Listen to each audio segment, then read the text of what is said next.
ठीक है, तो इस वीडियो में हम देखते हैं सॉइल ऑफ इंडिया के बारे में।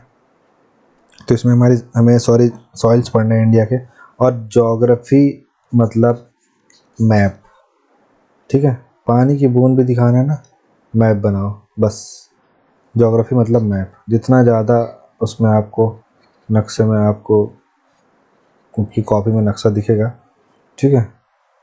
और साउथ में सॉरी, ये बहुत बड़े कॉपी में तो इतना प्यारा बनता है, लेकिन पता नहीं इसमें क्या हो जाता है।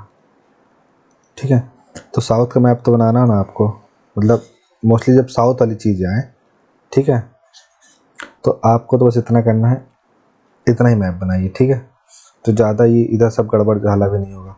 तो कोशिश करिए कि साउथ वाली चीज़ें पूछें, तब तो बहुत अच्छा है।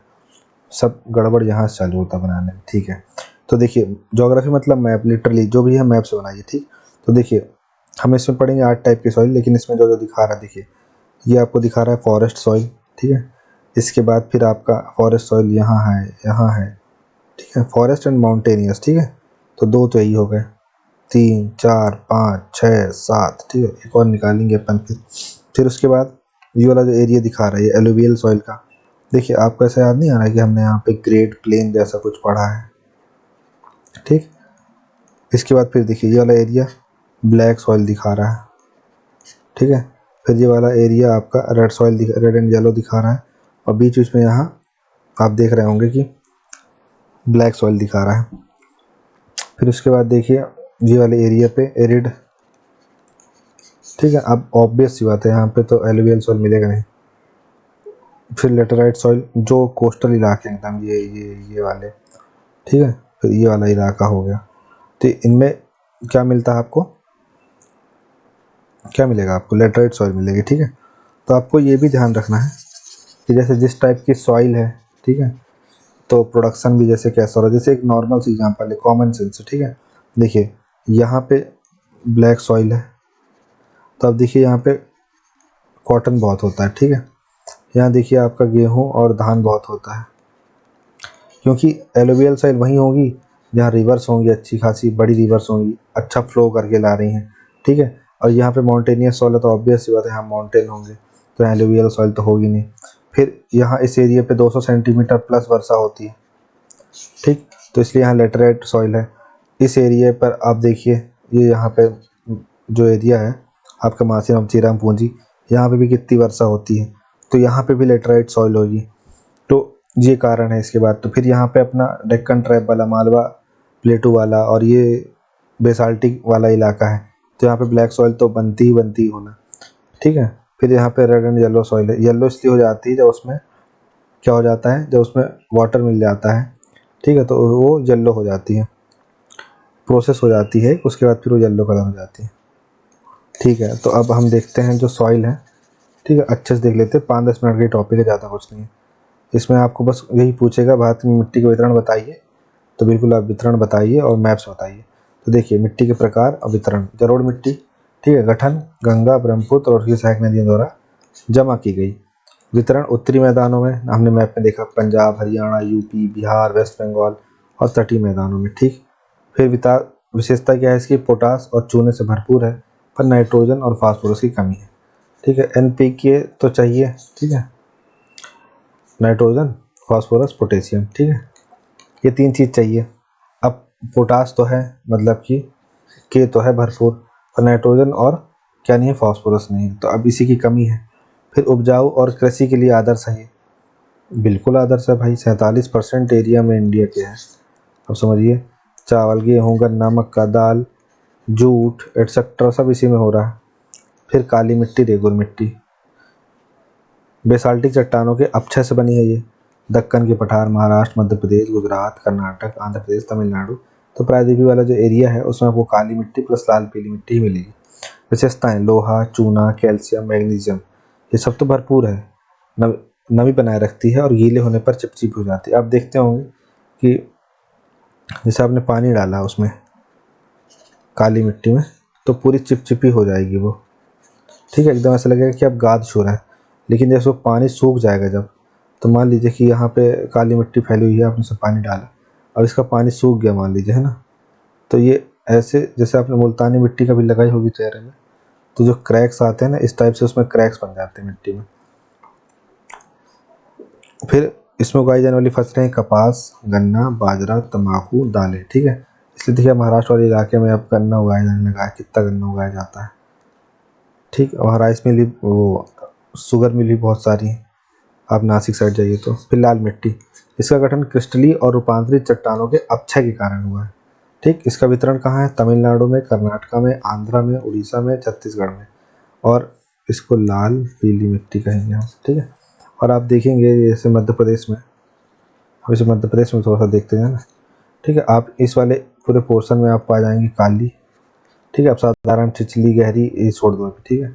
फिर आप इसके बाद इस वाले एरिया में आप पा जाएंगे क्या, यही लाल पीली पा जाएंगे आप, ठीक है। इस वाले एरिया में आप जलोढ़ पा जाएंगे, ठीक है। इसके बाद आप देखिए तो लाल पीली मिट्टी जो है तमिलनाडु, कर्नाटका, आंध्रा, उड़ीसा, छत्तीसगढ़ में मिल रही है। लोहे से भरपूर लेकिन नाइट्रोजन, फास्फोरस और ह्यूमस की कमी, ठीक है।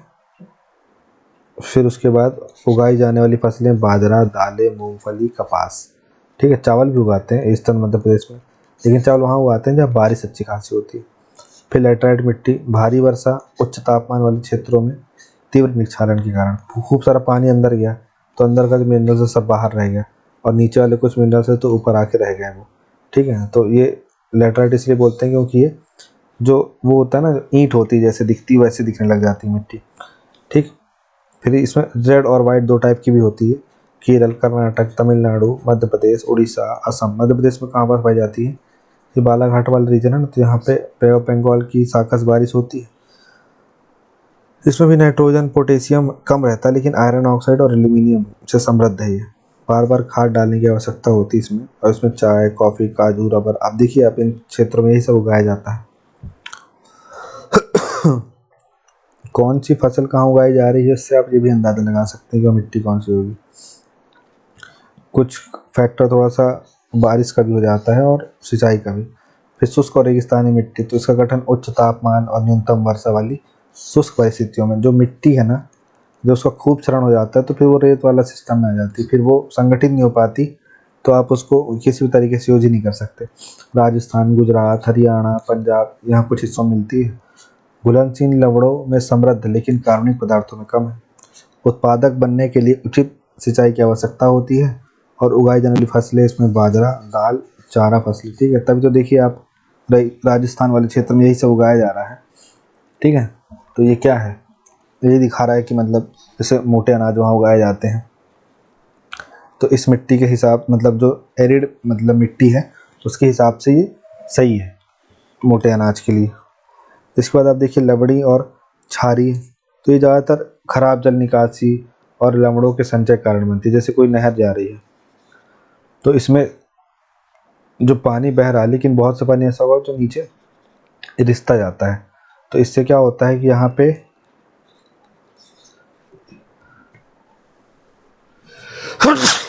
सॉरी, लवड़ी जो मिट्टी है वो जो इधर की मिट्टी है वो लवड़ी हो जाती है। या फिर आप देखिए कि जैसे जिन जगहों पे बारिश कम होती है तो वहाँ पे तापमान जैसे ज़्यादा है, तो जो नीचे से पानी है वो केशिका के माध्यम से ऊपर यहाँ तक आता है, और इसके बाद यहाँ जैसे यहाँ तक आया, ज़मीन पे आया तो सूर्य के प्रकाश से वाष्पीकृत हो गया, लेकिन यहाँ वो जिसके माध्यम से आया वो यहीं रुक जाते हैं, तो वो सब लवण हैं जिनके माध्यम से वो यहाँ तक आ जाते हैं, तो इसलिए ये मिट्टी लवणी हो जाती है, क्षारीय हो जाती है। तो गुजरात, राजस्थान, हरियाणा, पंजाब और तटीय क्षेत्रों में पाई जाती है और समुद्री इलाकों में पाई जाती है। सोडियम क्लोराइड ज़्यादा होगा, सोडियम सल्फेट अधिक होगा।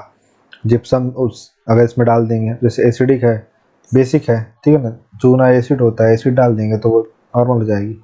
इसमें चावल उगा सकते हैं, जौ, कपास ये सब उगा सकते हैं। फिर आप देखिए इसमें पीट और दलदली मिट्टी, इसका गठन भारी वर्षा, जल भराव वाले आर्द्र क्षेत्रों में बनता है। केरल, पश्चिम बंगाल, सुंदरबन, तटीय पड़ोसी क्षेत्र में जहाँ पानी तो गिर गया लेकिन फिर वहाँ पे सूर्य की रोशनी नहीं पड़ रही ताकि वो वेपराइज हो जाए, ठीक है।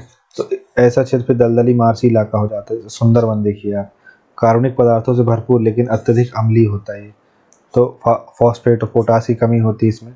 और इनमें उगाई जाने वाली फसलें कौन सी हैं? धान और बागानों की फसलें।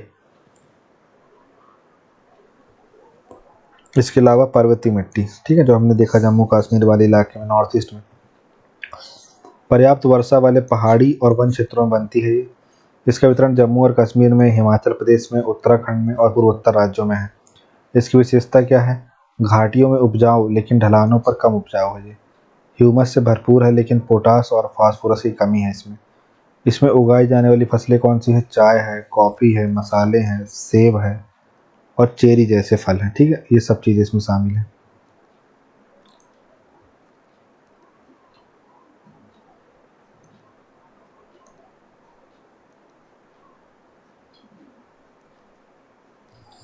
ठीक है, तो आई होप सो आपको मिट्टी वाला टॉपिक क्लियर हो गया होगा, ठीक है, और इसमें हमने वितरण भी देख लिया, क्या क्या फसलें उगाई जाती है ये भी देख लिया। तो मेरे ख्याल से आपको इस पे डाउट नहीं होना चाहिए। और मिट्टी वाला टॉपिक जो हमने अभी पढ़ा ये इतना ज़्यादा टफ भी नहीं है, ठीक है, तो इसको आप इजीली हैंडल कर सकते हैं। बस आपको ये ध्यान रखना होगा कि कौन से उस पे, मतलब रीजन पे कौन सी मिट्टी पाई जाती है, ठीक है। जैसे यहाँ पे हमने देखा था ना अभी कि इस रीजन पे कौन सी मिल रही है, तो आपको मैप के थ्रू बहुत अच्छे से बताना है, ठीक है, हर जगह पे मैप ऐड करना है, तो इससे अच्छा, बहुत अच्छा इफेक्टिव आंसर हो जाएगा आपका। तो अगले लेक्चर पे हम देखते हैं जेट स्ट्रीम और इन सब के बारे में, ठीक है। तो आई होप सो आपको वीडियो पसंद आया होगा। तो thanks for watching this, have a nice day.